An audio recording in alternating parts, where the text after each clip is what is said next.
ng Juan, chapter 11, verse 23 to 25. Ito po ang sinasabi.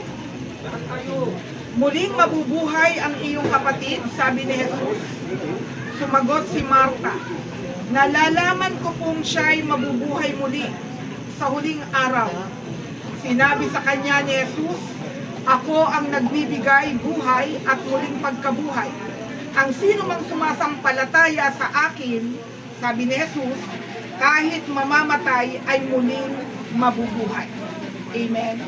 Salamat po sa napakasaganang salita po ng ating Panginoon.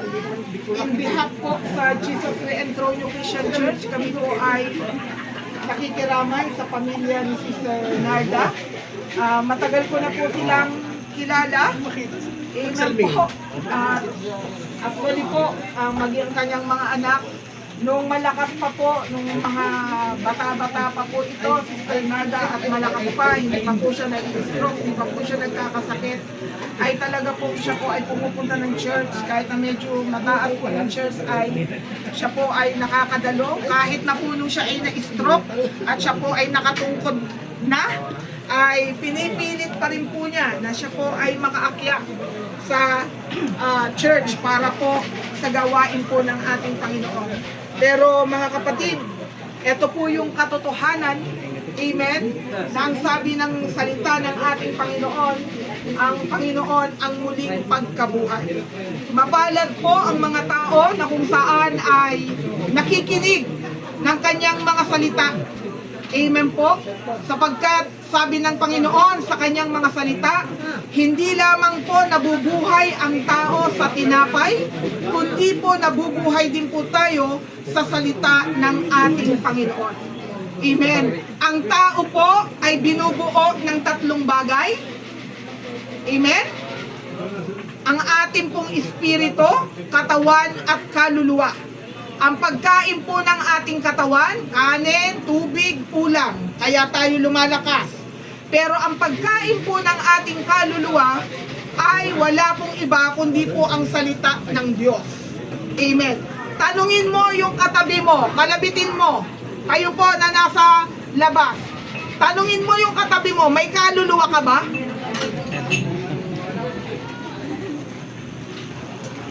Ang kaluluwa po, yun po yung ating pakiramdam.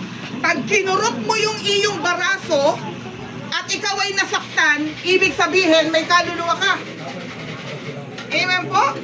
Yan po, mga kapatid, ang lahat ng may pandinig ay makinig. Sapagkat ito po, minsan maraming mga tao ang hindi po alam ang salita ng ating Panginoon. Kasi sabi sa unang ikalawang Korinto 4:4, ang sabi po doon, ang Diyos ng sanlibutan ito, which is ang demonyo, amen, ay binubulag niya ang maraming tao sa buong mundo upang hindi makita ang katotohanan. Walang ibang katotohanan kundi po ang ating Panginoong Hesukristo. Tama po? Kaya, binalita po nila sa akin na namatay na po si Sister Narda. Kailan ba ito namatay? Linggo ng hapon. Nakapag-Bible study pa po ako rito nung medyo malakas-lakas pa po siya. Hindi na po siya makapagsalita.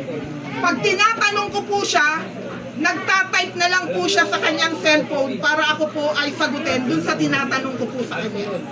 Amen. Pero nandito po siya, nakikinig. Kahit na ako po hindi po pumupunta, pero meron po tayong kapatiran na kung saan ay nag-handle dito, si Brother Gemma at saka po yung ilang mga kapatiran na patuloy silang nagkakaroon ng gawain dito.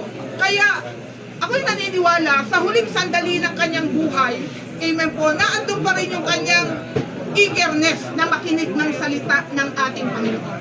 Pero alam niyo po ba mga kapatid, ang gawain ito ay hindi po para sa kanya. Ang gawain po ito ay para po sa ating mga buhay. Sabihin po natin, thank you Lord, I am alive.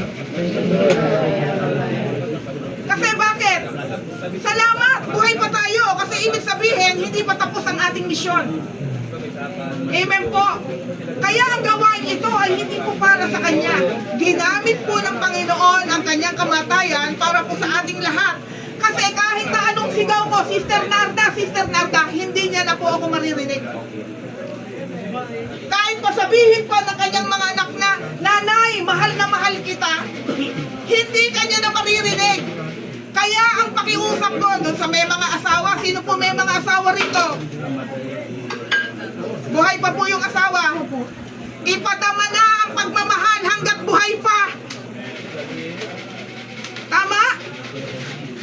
Hanggat kasama mo pa ang partner mo, hanggat kasama mo pa ang magulang mo, ipadama na natin sa mga mahal natin sa buhay ang pag-ibig sa kanila. Kasi mababaliwala kahit na anong gusto mong sigaw dyan at ipadama sa kanya na mahal mo siya, useless na kasi hindi niya na maririnig. Amen? Kaya po mga kapatid, ako po, madalas po akong maanyayahan na magbahagi ng salita ng Panginoon kapag po may mga namamatay. Sa mga kapatiran, kahit hindi po mga taga-church, pag po ako'y naiimbitahan na mag-share ng Word of God, wala po akong inaayawan. Amen? Kasi isang pribilehiyo po ang maibahagi ang salita ng Panginoon, lalo na sa ating kapanahunan ngayon.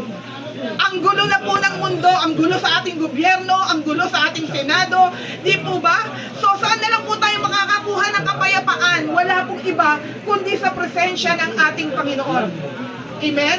Kaya tingnan po natin, ano po ba ang sinasabi at gustong ipaalala sa atin pag tayo'y nakakakita ng ganito? Ano po ba ang gustong ipahatid sa atin ng kamatayan? Unang-una mga kapatid, naggagather po tayo dito para po alalahanin ang buhay po ng ating kapatid. Alam ko, hindi po madali. Ang isang pinaka-masakit na pangyayari sa buhay ng isang tao ay yung mawalan ka ng mahal sa buhay. Pero hindi po natin yan pwedeng hadlangan. Mga kapatid, hindi po natin yan pwedeng hadlangan. Sapagkat ang ipinaparimain ng kamatayan sa atin ngayon, tinitignan po natin si Sister Narda, sakto lang siya sa kanyang kabaong. Amen? Sakto lang po siya sa kanyang kabaong. Pero mga kapatid, lahat po rito, lahat po ng nakikinig dito, meron pong gustong iparimain sa atin ang ganitong sitwasyon. Ang kamatayan ay nagpapaalala sa atin na walang permanente dito sa ibabaw ng mundo. Tama po ba? Walang permanente. Bakit po? Ang sabi sa Bible, sa Hebreo chapter 9, verse 27, it is appointed unto man once to die, and after that, judgment. Sa Tagalog, minsan lamang itinakda sa tao ang mamatay, pagkatapos niyan ay paghuhukom. Kaya wala pong permanente. May kanya-kanya po tayong exit dito sa ibabaw ng mundo. Ang kamatayan po ay iba-iba ang paglabas ng tao. Namamatay ang tao sa karamdaman, namamatay ang tao na aksidente, walang sakit, na aksidente, naglalakad lang, maayos na umalis sa bahay, tapos mababalitaan mo, patay na kasi nasagasaan, nabundol, na aksidente. Ano pa ang iba't ibang pamamaraan ng kamatayan? Nalunod, nag-crash ang eroplano, sinasakyan, o kaya sa iba't ibang kapamaraanan. May kanya-kanya po tayong pag-exit sa ibabaw ng mundong ito, mga kapatid. Sa ayaw at sa gusto natin, tapikin mo yung katabi mo. Sige, tapikin nyo po. Sabi mo, kapatid. Lakasan mo, kapatid. Mamamatay ka rin. Yun ang katotohanan. Minsan, alam nyo po, taal po akong taga-Antipolo. Ang kaninununuan po namin ay taga rito. Po, yung mother ko, nung nabubuhay pa, pinaghandaan na po namin ng ataol at ng ng libingan. Abay, galit na galit po sa amin. Ang sabi niya, ano ba yan? Buhay pa ako. Gusto niyo na ba akong mamatay? Bakit niyo ako pinaghahandaan ng ataon? Mga kapatid, ang taong matalino, maging ang kanyang kamatayan ay dapat paghandaan. Sabi po yan sa Bible. At, alam niyo po, binila na galit na galit po sa amin. Ako po kasi ang naghanda po ng kanyang ataon. Yung kapatid ko, siya naman po ang bumili ng libingan sa Gethsemane. Galit na galit po sa amin. Sabi niya, parang gusto niyo na ata kaming mamataya. Bakit binibilan niyo na kami ng ganyan? Alam niyo yung mga matatanda nung araw, eto po ha, yung mga matatanda nung araw, pag ang kamatayan pag-uusapan, nagagalit ang mga matatanda. Tama po ba? Yung mga may edad nga rito, nakagaya ko. Amen po? Lumaki po ako sa ganung mga sistema ng mga matatanda. Ayaw nilang pag-uusapan ng kamatayan. Iniiwasan nilang pag-usapan ng kamatayan. Kahit iwasan mong pag-usapan ng kamatayan, pero tandaan mo, hindi mo maiiwasan yan. Yan ang katotohanan. Maging ang ating mga modern technology ngayon, sila po ay nagtutuklas na ang tao ay hindi mamamatay. Ang tao ngayon ay tumutuklas para humaba ang buhay. Maaring makatuklas ka na humaba ang buhay mo, pero hindi mo matutuklasan ang isang sikreto upang hindi mamatay ang isang tao. Kasi bakit? Hindi mo natin pwedeng higitan ang kapangyarihan na lumalang sa isang tao. Amen. Yan po yung katotohanan na dapat po maging eye-opener ng bawat isa sa atin. Kaya ngayon, ang buhay ngayon, pasayahan. Huwag mong gugulin. O, imagine niyo, sino po rito ang mga nasa 60 years old na? Taas ang kamay. Yan po. Ang sabi nila, naku, pag mga nasa line of 60 ka na, medyo malapit-lapit na. Sabi nila, di po ba? Imagine mo ha, eto ha, mag-isip tayong mabuti. Nanay, 60 years old ka na, sabi mo. Kung bibiyayaan ka ni Lord, sample lang po to nanay, sample lang. Kung bibiyayaan ka ni Lord ng 75 years old, 60 ka na lang ngayon, ilang taon na lang ang ilalagi mo sa mundo? 15. Tingnan nyo ha, 15! 15 na lang! Kaya ang lahat ng may isip, mag-isip mabuti. Na ang ipinapakita ng kamatayan, isang araw, hihiga rin tayo sa ganitong sitwasyon. Pangalawa, ang kamatayan ay hindi mo pwedeng kontrolin. Tama? Walang pinipili ang kamatayan. Mapalalaki ka man, mapababae, matanda, bata, mayaman, mahirap, may pinag-aralan, wala.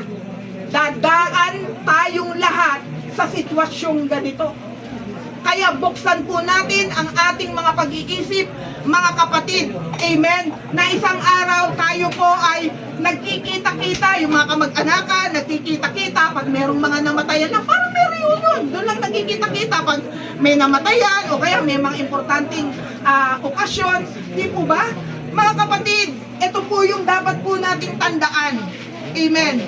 Kung hindi natin kayang kontrolin ang kamatayan, at sinasabi po ng Biblia na ang kamatayan ay dadating kahit kanino man sa panahon at oras na hindi natin inaasahan. Ang tanong, handa ka na ba? Handa ka na ba? Kasi ang sabi po doon, sa talatang ating pong binasa, mga kapatid, ang sabi po doon, meron 3 magkakapatid sa Bible na ang pangalan po ay Marta, Maria at si Lazaro.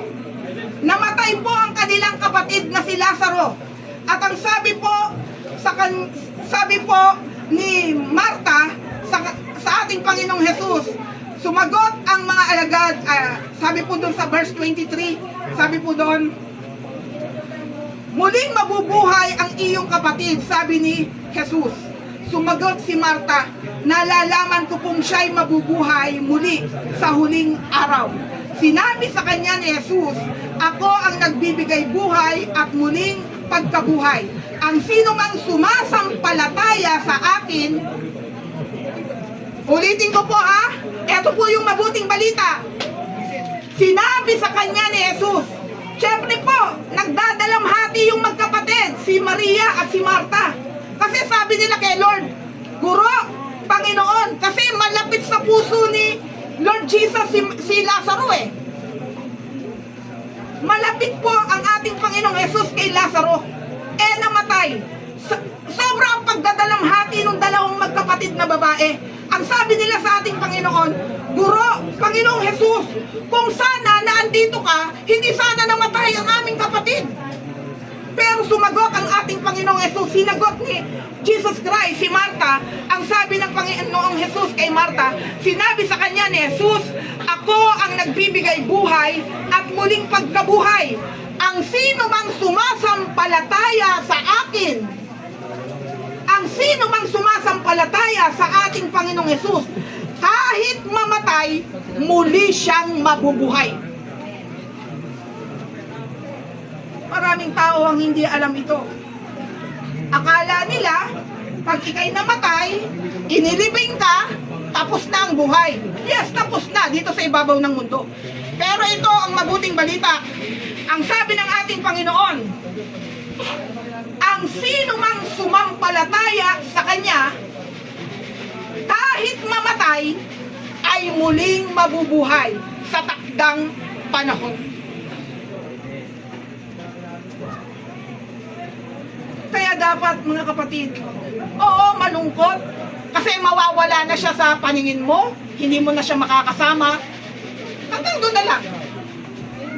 Pero may pangako ang ating Panginoon na ang sino mang nananalig at nananampalataya sa Kanya, kahit mamatay, ay muling mabubuhay.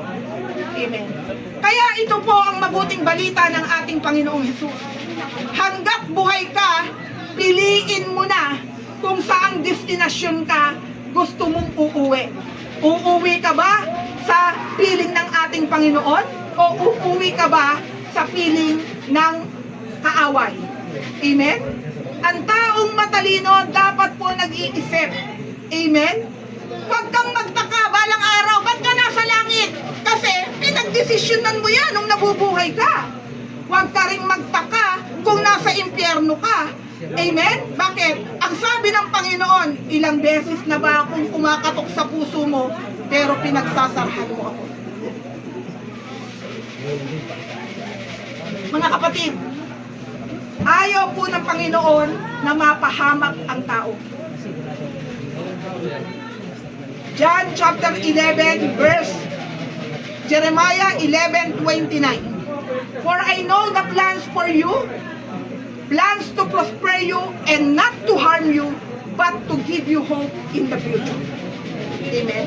Kaya po mga kapatid, ang pinakamabuting balita ng ating Panginoon, amen, kung gusto natin na tayo'y muling buhayin ng ating Panginoon, amen, manalig at manampalataya tayo sa Kanya. Kahit makaranas tayo ng pisikal na kamatayan, pero hindi tayo hahayaan ng Panginoon na maranasan ang walang hanggang kamatayan doon sa dagat-dagatang apoy. Amen. Kaya, hindi po ako tumatayo rito para mag-offer ng relihiyon. Wala po akong relihiyon na pinopromote. Kundi po yung relasyon natin sa ating Panginoon. Yung po yung mahalaga. Maganda yung relasyon mo sa asawa mo. Maganda yung relasyon mo sa mga anak mo. Maganda yung relasyon mo sa kumpare mo, sa kaibigan mo, sa kahit kanino. Pero mga kapatid, kamusta po ang relasyon natin sa ating Panginoon? Kaya sa gabi pong ito po yung pagkakataon na kung saan gusto ng Lord na kahit makaranas tayo ng kamatayan, pisikal, balang araw, pero ang sabi ng Panginoon, muli kanyang bubuhayin kung nakita ng Lord na nananalig at nananampalataya ka. Lahat ng mga patay ay muling bubuhayin ng Panginoon, ngunit ang isasama lang niya ay yung pong mga nanalig at nananampalataya sa Kanya, doon sa Kanya. Amen. Tayo pong lahat ay tumayo. gabi pong ito. Amen? Kahit maikli lang po ang mensahe, pero napakalinaw po na gusto ng Panginoon na magkaroon tayo ng buhay na walang hanggan. At ang buhay na walang hanggan ay libre lang. Na gusto ibigay ng ating Panginoon sa bawat isa sa atin. Si Sister Narda, nung siya po ay nabubuhay, sabi ko nga, kung hindi ito nagkasakit, hindi siya na-stroke, tuloy-tuloy sana ito. Kaso, pag ako pumupunta rito, nakikita ko hirap na siya. Pag meron akong tinatanong sa kanya, tumatango na lang siya. Pag meron siyang gustong sabihin, tinatype niya para binabasa ko na lang. Salamat po sa Panginoon. Sa huling sandali ng kanyang buhay ay nagkaroon pa po ng gawain dito at nakapakinig pa po siya ng salita ng ating Panginoon. Kaya tayo po ngayon mapalad, binibigyan tayo ng tsansa ng Diyos. Sabihin mo, tsansa mo na to. Tsansa na po natin ito. Amen? Tsansa po natin ito. Sa gabi pong ito, pwede po ba tayong pumikit at sumunod po kayo sa maikling panalangin? Panalangin na kung saan italaga po natin yung ating buhay sa Diyos. Kung kinikilala po natin ang ating Panginoong Hesukristo bilang ating Panginoon na tagapagligtas, isuko po natin ang ating buhay sa Kanya. Sapagkat bilang tao, wala po tayong magagawa. Maliban po na tayo ay tulungan, kalingain ng ating Panginoon. Sa gabi pong ito, sumunod po kayo sa maikling panalangin. Panginoong Jesus, salamat po sa iyong mga salita. Naniniwala po ako, Panginoon, na namatay ka sa krus ng Kalbaryo upang ako'y tubusin sa aking mga kasalanan. Pinubuksan ko po ang aking puso at ang aking isipan. Tinatanggap kita bilang Panginoon at tagapagligtas ng aking buhay. Simula sa araw na ito, akayin mo ako patungo sa iyo. Tulungan mo ako na makilala pa kita at mapaglingkuran ka na buong puso, buong lakas at buong kaluluwa. Salamat po, Ama, sa buhay na walang hanggan. In Jesus' name, Amen.